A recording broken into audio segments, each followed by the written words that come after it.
everyone, welcome to this week's re-release. Today we are re-releasing episode 18, part 1, on Bernie Tiede. And Bernie had a friend named Marjorie who was older than him, and she wasn't very nice, but did he need to kill her? I don't think so. You can probably just, you know, stop talking to someone rather than kill them. Like, most likely 99.9% of the time, definitely do that. This movie about this story is called Bernie. I actually haven't seen it, but it's with Jack Black. But I wanted to tell you all that I watched the recent Jumanji, and Jack Black is just what a gift to humanity that man exists. So, hope you enjoy this week's re-release. And as a reminder, we are re-releasing our first 26 episodes that we did 2 stories per show, re-releasing them one at a time so you can listen to them on their own. And when we get to 26, we'll have to think of something else to give you on Fridays. But for now, enjoy episode 18, part 1 on Bernie Tiede. Thanks. Tied? I don't know. I can't remember. The matter of the people of the state of California versus Orenthal James Simpson, case number BA096. And so, my fellow Americans, ask not what your country can do for you. Ask what you can do for your country. Look what Juan got me. This is the visual part. Woo! Okay, Taylor's showing me a sign that says on air. It's like an old timey. It takes me back to watching Frasier. I used to like to watch Frasier. Does it look backwards to you? No. Can you screenshot says- it? It's backwards to me. It says on air. There we go. We Thank got you. it. All right. It's very exciting.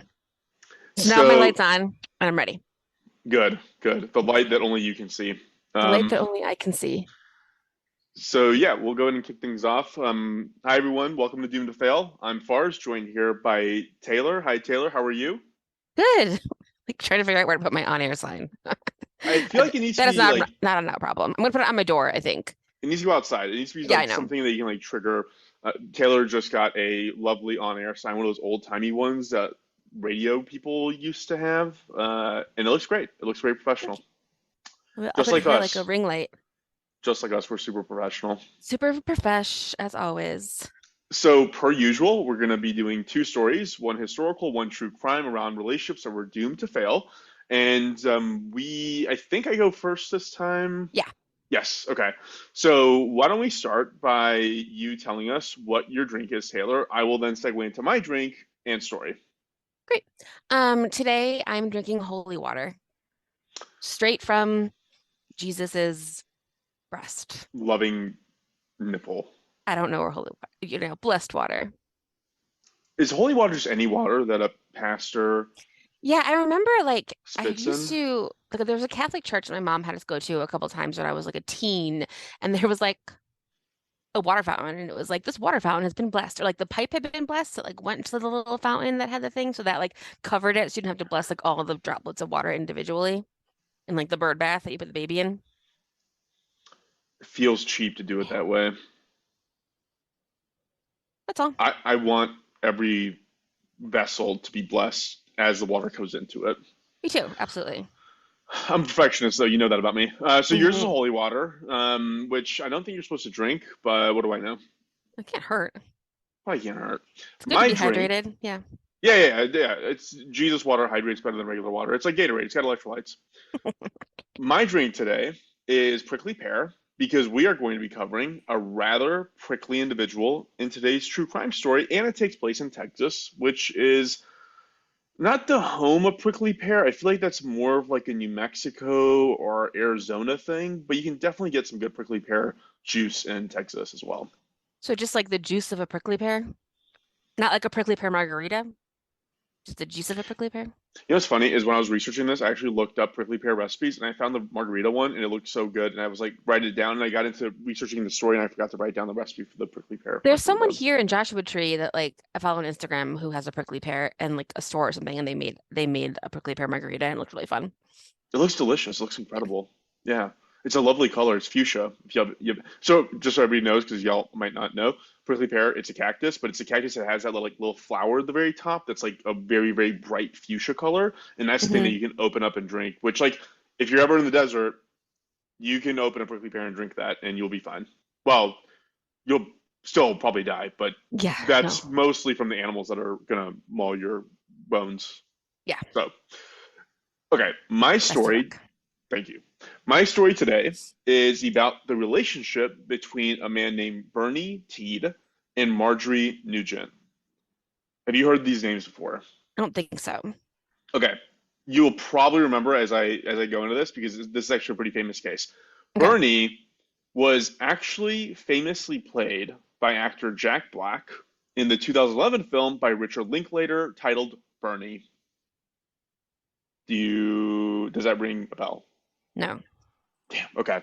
I will say this: if you haven't seen it, you should. It is a amazing movie. It is so fun. It's fun. It's funny. It's dark. It's witty. It's clever. It's like the ambiance of it is just fantastic. Jack Black plays a fantastic character, and Shirley MacLaine is kind of like the I don't know the his other lead in the movie, and she's obviously amazing in everything she does as well. But the movie itself and the story that I'm going to go into both kind of hit the tone of what we essentially classify as dark humor, because it is about murder, but it is fun. It's a fun murder. So It does say, and this I feel like is ties to us. It says the book it's based on. It's called Midnight in the Garden of East Texas. yes, yeah, That's I'm fun. gonna. So it's not a book; it's an article. Got it. And I'm gonna reference that article a lot because that was the origination point. So Richard Linklater, are you familiar with him, the director? I'm gonna say yes. And Yes. then and Dazed then and ask. Confused.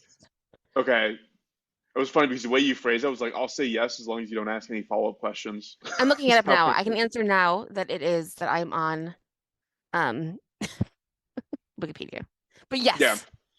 No, he's great. His movies are fantastic. He's an Austin native. This story takes place in East Texas, which isn't terribly far from Austin, and so it got a lot of press coverage in Texas Monthly when it was published. And that was the basis. That article was the basis for everything we're going to discuss here, including the movie. Cool. So let's get into it. So I'm going to get into the story here in a minute, but first, I just want to set the tone of how people in the city where this took place felt about the individuals that we're going to be discussing. Again, the names are Marjorie Nugent, she goes by Marge, and Bernie Teed goes by Bernie. So Who here's plays some Marge in the movie? Is that Shirley MacLaine? Shirley MacLaine, yeah. Okay. So here are direct quotes from that article you just referenced. Okay. One of them says, quote, "If I made a list of people I knew were going to heaven, Bernie would be the first on that list." End quote. I love it. Referencing Marge, quote, "If she had held her nose any higher, she would have drowned in a rainstorm." End quote. This is from a city councilman named Olin Joffrion, who said, quote, "From the day that deep freeze was opened, you haven't been able to find anyone in town saying poor Mrs. Nugent. People here are saying poor Bernie." End quote. Spoiler alert, Marge ends up in a deep freeze. Oh my So God, that's that's so where this funny. quote comes from. So let's get into the story itself. So like I said, so this is a Texas town. It's called Carthage. It's in East Texas. It's very, very close to the Louisiana border. It's a very small town. It's completely flat. You can look up Google images of it. It is just like this small Texas town. It's what it reminds me of the town in Napoleon Dynamite. It Oh reminds yeah. me of all the little cities that Anton Chigurh from No Country for Old Men visited. Yeah. It has that kind of a feel to it. I see. Yeah. So, Small you know, Texas town. it's a very little small Texas town. Like the people there are just exactly what you would expect. It's predominantly white. It's lower middle class, and that's generally like the personality types. These people just go to church. They go to church. They go to local diner. They just live simple lives. I'll put it that way. Hmm. What's interesting is for some reason that I couldn't totally hone in on, Carthage was just full of these like rich one-off individuals where these people made money in oil in Texas and then would relocate to Carthage to die, basically. For some Hmm. reason, there's a bunch of those there. That also segues into Marge and her story as well. But getting into Bernie, Bernie himself was a funeral director in Carthage. So he was a Hmm. mortician. I actually hadn't thought about this before I started researching this story, but if you're in a small town and you're a funeral director, it's kind of like a powerful position to have.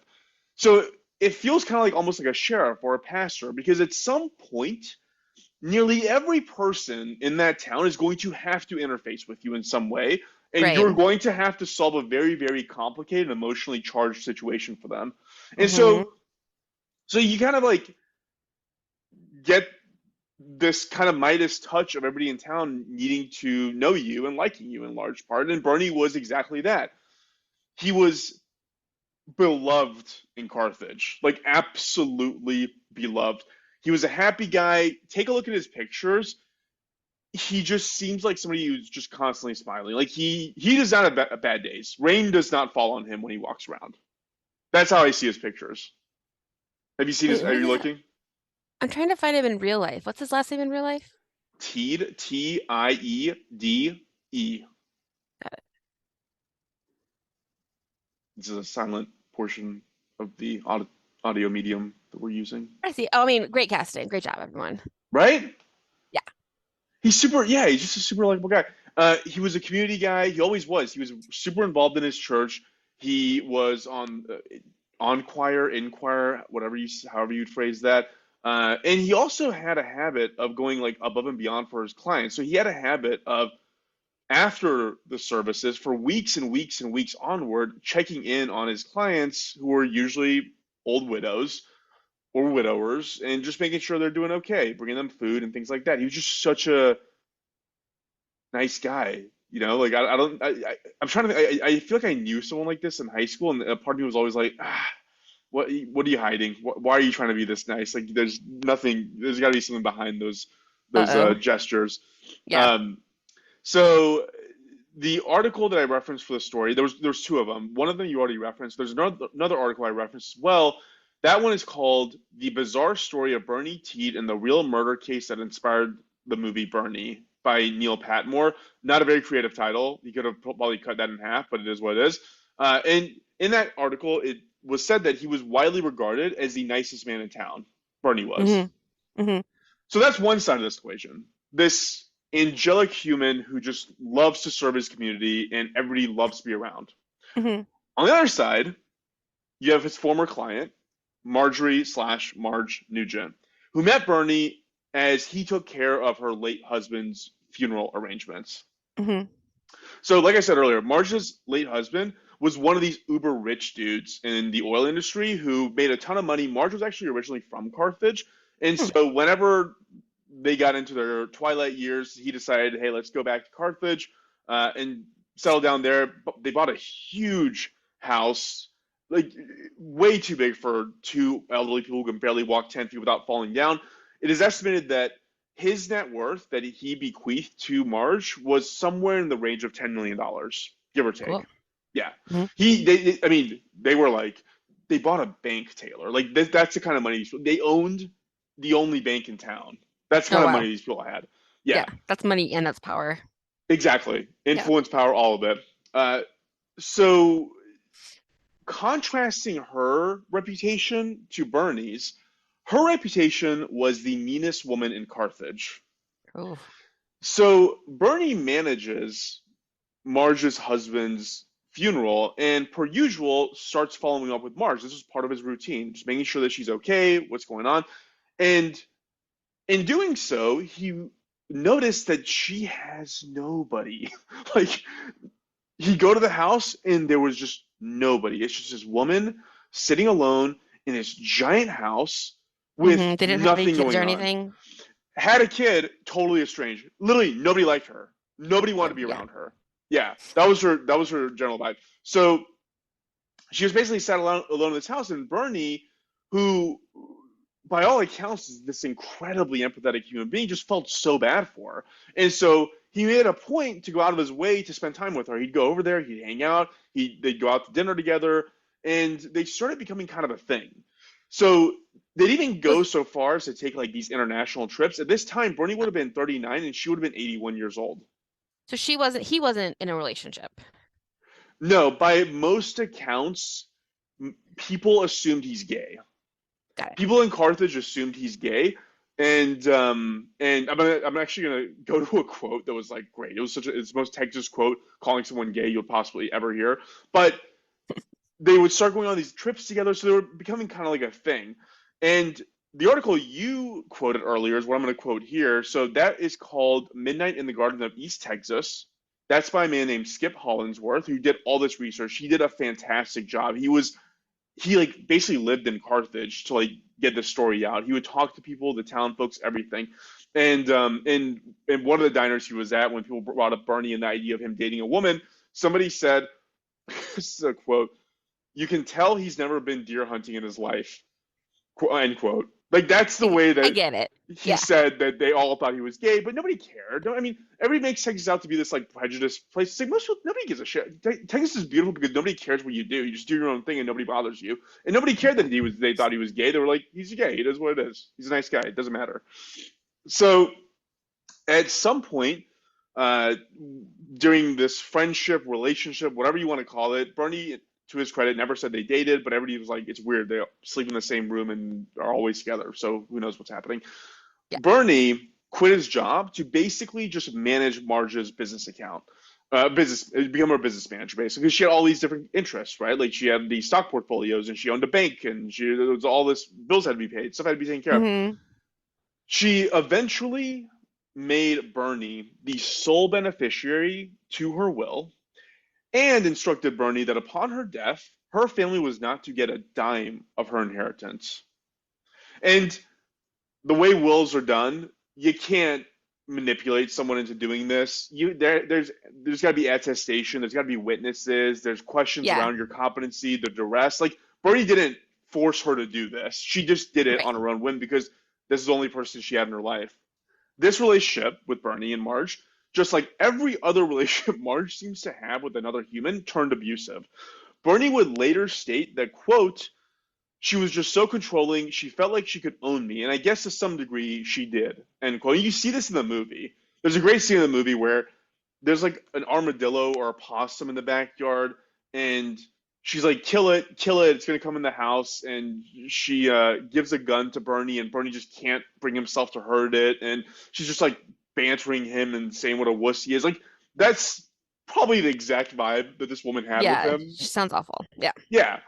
So yeah, so 3 years after this arrangement started, Bernie would eventually shoot and kill Marge at her home in the driveway, shooting her in the back with a gun, like one of her guns, a 22. And he would take her body and wrap it up in sheets, put it at the bottom of a deep freeze, a freezer, and then put food on top of it to make it seem like there's something going on. When this event took place, Bernie had full control of Marge's finances. So he had power of attorney. Not Hmm. only did he get the inheritance, I mean, he wouldn't get the inheritance now anyways, because at this point, nobody knows she's dead, so there's no will to be executed on. But he had full power of attorney, so he could write checks anyways. He could withdraw money, he could do whatever he wanted with her bank account. Hmm. So with the knowledge that she's dead and that he now has access to these millions and millions of dollars, Bernie starts basically just being a philanthropist. It is estimated that he distributed somewhere around $2 million of Marge's money through various different philanthropic endeavors. He would Nice. pay people's college tuitions. He would offer scholarships to people. He would buy people cars who needed vehicles. He would donate to the church, and like he I was love that. just all. There was one story that I forgot what it was. Something. It was something about. I remember there was a trophy store in town. So this store just made trophies, Yeah. and one year it was gonna shut down because there was not that much business, obviously, and the girls team or something had just won some basketball or softball thing, and Hmm. he was like he paid the store to stay open for the next like year so that they would have the time to make trophies for this team because he thought that it was bad that the team won and they didn't get a trophy. Like, he was just a That's sweet awesome. guy, right? Like, he was just such a sweet, thoughtful guy. There was definitely So a trophy store in my town growing up. yeah, yeah. I mean, Yeah. I don't recall having one, but I never won a trophy, so it didn't matter. Mm. So all the while this is going on, he's telling people that Marge was either sick or that she was out of town on a trip or doing something for 9 months. And for the most part, nobody cared. Yeah, it Because, sounds like no one cared. yeah, because on the one hand, Bernie's awesome. He was awesome anyways. Now he's awesome because he's awesome just giving everybody money. Second, Marge sucks. So who cares if she's not around? Nobody cared. So everybody wins, basically. So it is worth noting that amidst all this stuff that's going on, there's also like weird litigation happening amongst Marge and her family because the husband divested everybody but Marge of his inheritance. Mm-hmm. Marge is making claims and has in fact divested everybody of the rest of that inheritance. And so all these people are jockeying to understand. It's kind of like when Ann Nicole Smith's husband died, and then all the entire family just poured in and started suing everybody, saying like who's gonna get the money, who should get what. That's basically Of what happened course. here. Yeah. So, despite the fact that nobody actually gave a shit about Marge's well-being or what's going on with her, they cared to the extent that she was part of litigation that had to be addressed as it related to the money in the will. So her death had obvious financial impacts, and so they needed to stay on top of her, not because Uh-huh. they gave a shit about her well-being, but because they needed to know what to do next with the litigation. So Yeah, yeah. her estranged son, Rod Nugent, he lived in Amarillo. Apparently, he was successful. He's a pathologist, a doctor. He has a family there doing his own thing, and he obviously, given that he's in Amarillo and he's totally estranged from his mom, has no insight in what Bernie's doing in Carthage. Right. So at the 9 month mark, nobody, no lawyers, no family, nobody's heard of Marge. And Rod decides to go to Carthage to be like, what's going on? Let's go to the house and figure out what's going on. So he goes with his daughter to Carthage. They let themselves in. They walk around the house, no sign of life, nothing going on. It's worth noting Bernie had his own house, so he wasn't there. Right. I was gonna ask, did you live there? He didn't. Okay. He didn't. Marge bought him a house, like gave him a zero interest loan to buy the house, but then she died, so he just bought the house. Yeah, yeah. Eventually, they would uncover her body in the freezer. And obviously, Rod reported this to the police. The police immediately showed up, and the first person they questioned was Bernie. It's for Yeah, sure of Bernie that course. did this. Yeah. So he immediately admitted to killing. I mean, you look at this guy, and like he's not like a savage. He's not a guy who's gonna like have to get worked over with a good cop bad cop routine. He's a soft guy, right? He just Totally. so he immediately confesses to killing her. I'm going to go into my usual legal procedure mode here for a minute. There's Hmm. a pre-trial concept known as change of venue, which just means moving a trial away from where the events that are subject to that trial took place to ensure a fair trial. Yeah. Like if everyone Usually, knows you, you can't. right. Yeah. But no, so this is interesting. This is different. This is different than what you're perceiving there. Usually the reason to do this is because the defendant could not be afforded a fair trial in that area because it's presumed that everybody would hate them. So, for example, Hmm. Timothy McVeigh wasn't tried in Oklahoma City. Like, none of these guys get tried in Right. the You place couldn't. where they do the act. Yeah, you couldn't. He would have been like, well, he died anyway, but it would have been faster if it had been in Oklahoma City. Yeah, yeah. I mean, they would have fucking dragged him out of the courthouse and lynched him in the streets. Like, I Yeah, mean, it would have been terrible. But well, not terrible. That probably should have been a good it thing would have to been great, happen. but Yeah, it would have been he. awesome. Yeah, yeah. So in this case, the prosecution, because usually it's so interesting because it's always the defendants that ask for change of venue because they're the ones who are trying to ensure a fair trial. Yeah. And here, the prosecution asked for the change of venue because they're trying to get a fair trial, and they So asked funny. it because they're like, everybody fucking loves Bernie and hates Marge, so there's no chance that this jury pool is going to convict this guy of this crime. Oh my God, And that's so funny. and so that's what they end up doing. So it's called jury nullification. It's when the jury basically says like, we know you did it, we don't care. So it Right. happens. Like every now and then it happens, but it's rare. But in this case, they're like, that's going to happen. Hmm. So Bernie was ultimately found guilty of first degree murder, and he was sentenced to life in prison. And this happened in 1998. That's when he got sentenced to life in prison. It was obviously not a good experience for Bernie. He was immediately attacked by his fellow inmates because he's in there for first degree murder. You're in there with like cartel guys, you're in there with like Yeah. MS-13 gang members, and you see Bernie, this chubby guy with this beard who like wants to sing in the choir and praise Jesus all day, like walking in, like, of course he's a mark. Of course you're gonna take advantage of that. So he regardless of his horrible experience at the onset of being in prison, he eventually did find his niche. He's just one of those guys who just fits into. He's like water. He fits in any container you put him in. So he became a pillar of the prison community essentially. So he was regarded as a model prisoner. He was part of the prison choir because, of course, he was. He Mm-hmm. would teach health classes to inmates. And again, everybody who knew him loved him. The guards loved him. The inmates loved him. He was just a fantastic guy all around. Fast forward 13 years to 2011. Okay. The movie Bernie comes out. And Mm-hmm. there's an Austin-based lawyer named Jody Cole who saw the movie and reached out to Richard Linklater to learn more about the case because Richard and the Skip Hollandsworth they worked on the screenplay together Mm-hmm. and they had a ton of background information on this case. She would learn a detail about Bernie's life that we don't know for sure is true or not, but was corroborated through like Bernie never talked about it, but it was corroborated through journals that were found of his, which is Hmm. he was sexually abused as a child by his uncle. Hmm. Boo. So based on this, and based on some of the research that Jody Cole ended up doing on what happens to someone when they're sexually molested in a young age, she asserted in an appeal she filed on behalf of Bernie that because of the sexual abuse and because Marge was abusive to him as well, he Mm-hmm. basically went into this disassociative state, which basically just means like you're just distant, right? Like you just don't, you're not really all the way present to what's going on, and because of that, that's the cause of this murder, and you can't put all the blame on Bernie for it. Mm-hmm. So the judge did buy this and did state that if I had known that, I probably would not have sentenced him to the extent that I sentenced him at Huh. the time.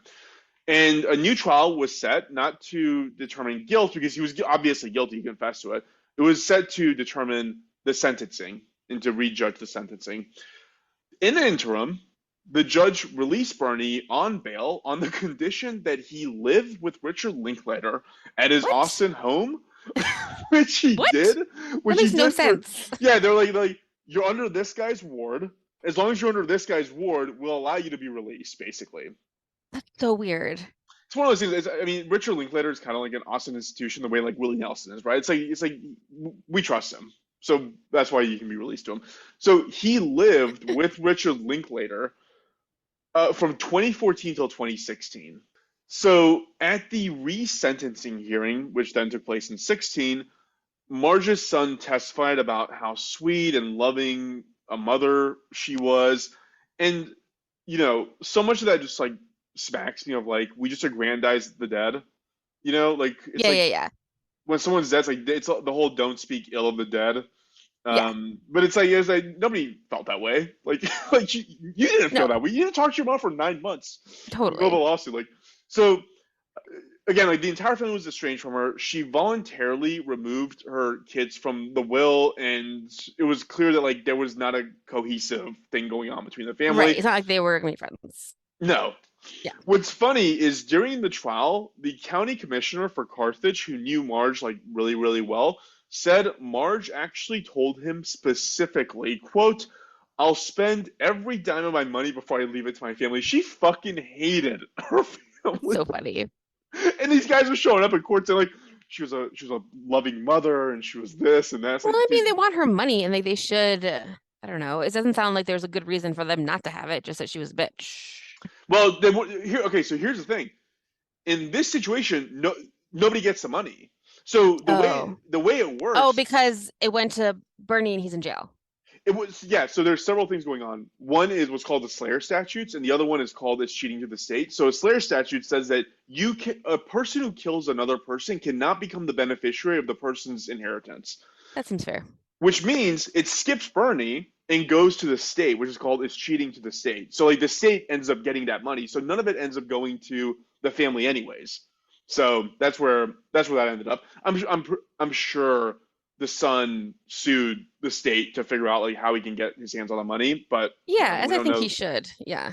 Yeah, yeah, it's fucking awful. So Marge's sister is a woman named Meryl Rhodes, and she was also at the resentencing hearing for Bernie. And she goes, "quote I was always afraid of her. I never forgot that she was my sister. I always loved her as a sister, actually, even when she did ugly things, and she did."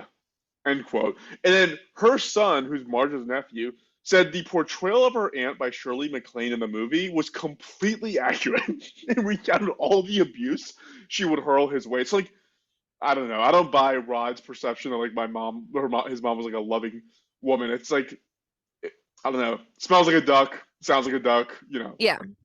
So I don't know how I feel about this, but like ultimately Bernie didn't get much better of a sentence. He ended up receiving 99 years, but he became eligible for parole. So he's eligible for parole in about 6 years from now. So in 2029, he's gonna be eligible. At that time, he'll be 71 years old, and we'll see what happens. But So we got like a weird 2 years out. yeah, yeah, he got two Weird. years out. Yeah, but it was. You should read that article. I mean, at least read the first half of it because there's a lot of stuff that I didn't put into this that I read in there, which was the diner talk around Carthage, where you Hmm. have like the sheriff of the city, you have the prosecution who are like, this guy killed an 81-year-old woman, and all these people are coming up to him in the diner saying, "Go easy on Barney. He's a good guy." Like, and he's just like, "What is going? Like, this is." I use dissociative state. Like, what is happening? Like, Do they why know like what the trigger was? Like what happened? they don't know? We don't know what the trigger was. At least I didn't read. I didn't understand what the trigger was. Presumably, it was just like abuse, just like yelling and Yeah. screaming and being a total B, and him just Hmm. losing and being like, "Whatever, I'm just gonna kill you. I can't take this." But what's interesting is like they asked Bernie, they were like, "Why didn't you just like get rid of her body?" Because the prosecution did state that if they hadn't found the body, they never would have been able to charge him with anything. Yeah. And he was like, his quote on this is because everybody deserves a good funeral, I and I know. I was just wondering what his mortician is because I feel like as a mortician you'd be really good at hiding a body, but also maybe you have like that yeah, like just like that like loyalty to giving someone a burial the way that you've done it for so long. That's so interesting. Because yeah, you yeah. figure like if anyone would know how to do it, right? Yeah, I mean, I thought that his move was pretty good of just stuffing the body in the freezer. Like then it's not gonna rot, and who goes digging in the bottom of freezers besides Rod? I know Um, it's interesting that they found her in there. I feel like for the most yeah, part you'd be like, oh, I don't know. yeah, because you got to wonder, Well, they like, wanted her. Well, they wanted to like deal with it. Like if she's dead, then they can work on her inheritance. Did they know that it was going to Bernie? I don't think they knew that. No, no, the people were estranged. They didn't have any communication, and the will, and because nobody knew she was dead, the will was never executed on, so they wouldn't have known that anything had gone anywhere. Any of the money had transitioned from one account to the other. Right. So it's a really interesting story. The movie's phenomenal. Like it's not a sad movie. It's fun. I really, really, really did like it. Lynn Worth McLean is so Definitely worth a funny. watch. She's awesome, and she Um, plays such a mean woman. ugh, she's so good. Like she's so freaking good in Steel Magnolias. It's like unbelievable. And that was like 30, 40 years ago. Yeah, Um, I know that you're a Texas person, but I also just want to say again that people should not have guns. You know, could have just like left and not killed her. Like, would he have strangled her, you think? I don't no, think he's so. too soft. He's too soft for that. Yeah, There was somebody did. His sister did bring up like, why didn't you just leave? And it was something about like she just control. It was like she just controls everything because at that point she was everything to him. She was his finances. Like she yeah, bought his house. Like everything was totally. wrapped up in her. Which is like super manipulative and like that's something that like people who are like that they do is they like make you really dependent on them and then they abuse you. That's what an abuser does. It's like their spouse, you know? Yeah. Like they'll be like, you can't leave, you don't have a job. You don't have any skills, whatever. Like, Yeah, well, it's interesting because it's actually the exact same story we keep telling ourselves over and over again, except it's reverse. It's usually older man, younger girl, richer man, mhm, poor girl. In this case, it's the exact opposite. Like super feminine, docile dude against like an old rich lady who's just like super alpha, like over the top. yeah. And this is how it ended. But yeah, your question about the guns is interesting. I guess if he didn't have access to it, he probably would have just tried to leave her or something. I don't know. Yeah. But anyways, Totally. that's the story. And like That's red flag crazy. wise, I don't know because I don't know if I feel bad that he killed her because it feels like she deserved to die. Well, Like, I feel like it's a red flag that like I don't know if those relationships ever work out well, where like someone is like depending on you to like do stuff for them and they're like paying you, but they're like, oh, we're just friends. I'm gonna like give you some money. But then like it always turns weird, that you're like, you can't take like a $200,000 interest-free loan from a friend and can remain in the same level, yeah, Like yeah, you'll always have that to hold against you in like whatever way. yeah. So are we sad that Marge is dead? No, of course not. Okay, nobody gives a Fuck her. shit. She'd be dead anyway. Yeah, fuck her. Old. Yeah. Okay. Good. Good. That was probably the least gross story I've told, and probably I the most know. heartwarming. It wasn't very gross. I will watch this movie. Jack, we've been watching or they just went to see Mario Brothers and Jack Black plays Bowser. Oh, nice. I want to see that movie too. Yeah, it's cute. Did you go too? No, they went while I was gone. Oh, But they okay. keep playing the Peaches song because Bowser's like in love with Peaches and he Oh yeah. plays a song about Peaches and I don't know, they love it. They keep playing it. Nice. Nice. Yeah, so So in your case, we're drinking holy water. yeah, just like pretend like splash.